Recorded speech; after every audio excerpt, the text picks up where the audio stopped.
জানেন? উনি আম খুব স্ট্রাগল করে একটা বড় পর্যায়ে চলে এসেছে খুব ছোট জায়গা থেকে। ওনার উনি ওনার সন্তানদেরকে খুব ভালোবাসে। বাবা হিসেবে উনি একজন হিরো। আ উনি প্রেমিক পুরুষ হিসেবেও একজন হিরো। উনি ডাজন্ট ম্যাটার উনি কয়জন মহিলাকে ভালোবেসেছেন সেটা তার ব্যক্তিগত ব্যাপার। কিন্তু আমি দেখেছি যে সে তার ভালোবাসাকে কিভাবে ছিনিয়ে নিয়ে আসার জন্য অভিনয় করেছে।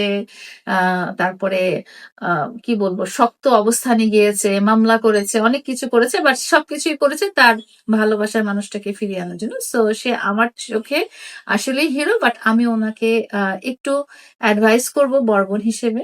আ বলব যে এখন যেই জিনিসটা নিয়ে অনেক লেবু কচলানোর মতো অবস্থা হয়ে গেছে, সেই জিনিসটা এখন একটু পজ দিতে। কারণ সবকিছুর একটা সময় আছে, সময় সবকিছু ঠিক করে দিবে। কিন্তু আরেকটা জিনিস সেটাও বলবো যে আমরা দেখেছি আসলে রিয়ামণি হসপিটালে যখন নেয় তখন উনি ছটপট করে এখানে যায় ওইখানে করে। তার বোন দেখলাম সে যে আসলো হয়তোবা বউ বেশে দেখলাম তাকে হসপিটালে দেখতে এসেছে।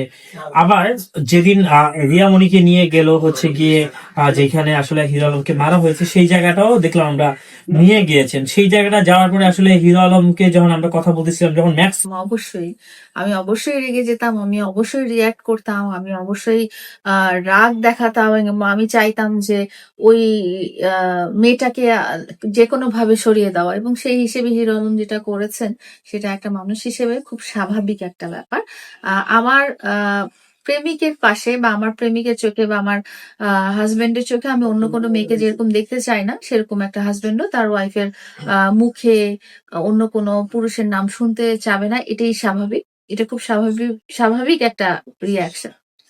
বলতে চাই, কখন কার প্রতি ভালোবাসা হয়ে যাবে এটা আসলে আ মানে হিসাব করে হয় না। এখন রিয়া আপু যদি অভি ভাইকে ভালোবেসেই থাকেন, ভালোবাসতেই পারেন, হ্যাঁ?